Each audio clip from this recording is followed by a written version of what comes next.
شاید طوری شده باشه که شما بخواین یه مود اسپرانکی بسازید ولی اصلا ندونید باید چیکار انجام بدید. من اینجا تا بهتون کمک کنم که چطوری بتونید یک مود اسپرانکی بسازید. قبل از اینکه بریم سراغ ویدیو ممنون میشم یک لایک و دنبال ساده بزنید که زیادی ازت وقت نمیگیره و کلا شاید تا 3 دقیقه وقت تو بگیره. امیدوارم از ویدیو خوشت بیاد. بریم سراغ ویدیو. Let's go. Ela vira mortal, ela vira mortal, ela vira mortal, vira mortal, ela vira mortal, que bota garrafa de ovo, que mata pica, ela vira mortal, que bota. اول میایم گوگل و سرچ میکنید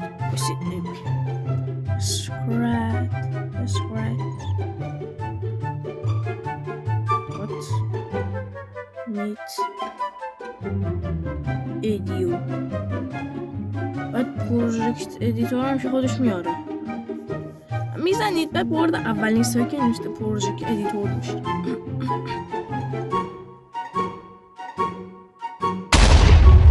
یه صفحه ثبت نام میاره میتونید ثبت نام کنید بدید نکنید. ولی اینجا اسکرچمون برامون واش. حالا الان باید چیکار کنیم؟ باید بیاین اینجا و این دفعه سشن ایچ من نمیدونم این itch.io سایت شیلتر من فیلترشکنم رو وصل میکنم. بعد از اینکه فیلترشکنتون رو وصل بکنید سریع سایت فیلتر رو وصل یکم باید میستید و این 3 خطی این گوشه رو میزنید و سرچ میکنید اسپرانکی میاره دیگه. برو رو میزنید اینجا برای گوشه یا بعد اینجا حالا مود دلخواهی که میخواین. من اینو نصب کردم همین کردم ببینم چطوری فکر کنم این یه خط کشی داله خیلی وقت این کار نکرد. این دقیقا همین رو نصب کنید. حتی فرق هم نمی کنه میتونید بیاین مدل دیگر رو نصب کنید. اون میزنم من اینجا پایین دانلود رو میزنید بعد دانلود میشه. فایلش باز نمیشه چون رو اسکرچ فقط اجرا میشه. اوکی حالا من فیلترشکنم غلط میکنم. بریم تو همون سایت. اوکی باز شد. گنده میکنم اینجا این پروژه آماده میاره که ما اصلا بهش نیاز نداریم. میزنید روی این کاغذه و load from your computer load from رو میزنید.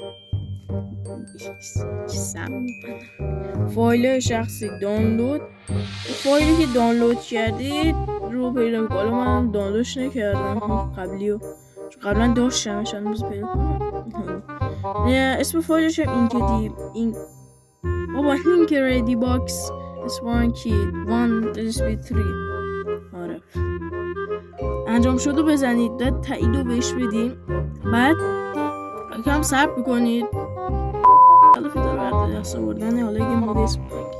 اوکی بازی ما لود شد. الان میگید اوکی اینا که کد و اینا شد باشه کاستومایز کاستومایز حالا یک اسم دوتا اسم زیاد خوب نیست. اینجا بتونید شخصیت ها رو ویراگش کنید.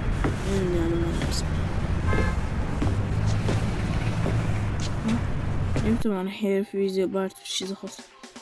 من برای حالا نمونه من یه تغییری رو وارد میدم.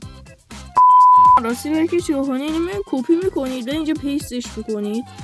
این کارو کنید رو همون حالا مدل قبلیتون ویرایش هایی که میکنید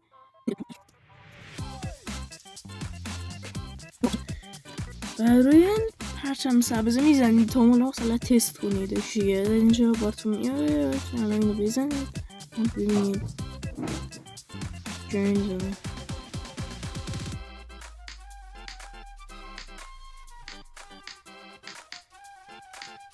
ببینید تو ذات اون انیمیشن ساده هم باش طراحی کنید کداش اینطوریه که خیلی باحال رسید پروفایلشون خاص از طریق اینجا میتونید بفهمید که آره کجاش میتونید ویراش کنید. بعد یه چیزی بهتون بگم یه چیزی شخصیتتون ترسا کنه. الان مثلا این اینطوریه من چیکار ترسا نیست یا مثلا یه خون و اینا بشه اضافه کنید که کار نداره، خونه آماده داخل شخصیت بذار. الان ببینید چقدر ترسناک‌تر شد سایمون. من اینجا و اینا رو میزنید مثلا بستگی داره، مثلا اینو میگیرید، این بیزیلک کامپیوتر میگیرید، بعد این میزنید، بعد اینو نمیزنید، اینو میزنید. البته این هم جو شد. من این چقدر ترسناک شد و من خیلی به ترسناک کردن مود تو. حالا مثلا تو از ساوندشون خوشت نمیاد، من اینجا مثلا میتونی ساوندش رو عوض کنی، صرفی سرشو بیشتر کنی، کم کنی، میوتش کنی. من نمیخوام شوور فکر کنم بود چه درست شما اتاقمون تغییر داریم. بذاریم من بزنی کون میشه، بعد اگه بازم بزنی کونتر میشه. حالا فستر بزنی، حالا تا الان صورتش معمول شد الان. و آره دیگه و اینجا مثلا این باشه کپی تو نیوم مثلا اینو کپی کنی بزنی که بیان این پایین. بعضی اسپارکیش یه آهنگ قبلی هم دارن، نه این نیست، این پایینیه. رسیدم.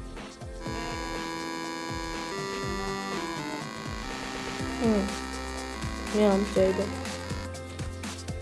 و اینجا حالا میتونی ترایگن رو بزنی بعد اینجا باید سیو بکنید. بعد اگه روی پوشه یه پروژکت پیجتون رو ببینین و یعنی پروژکت هایی که ساختید سی پروژکت پیج رو خودشه. حالا اسکرچ هم میتونم بسازید که دیگه حوصله آموزشون ندارم.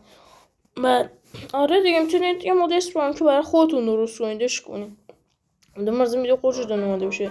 تا ویدیو بعدی فعلا خداحافظ.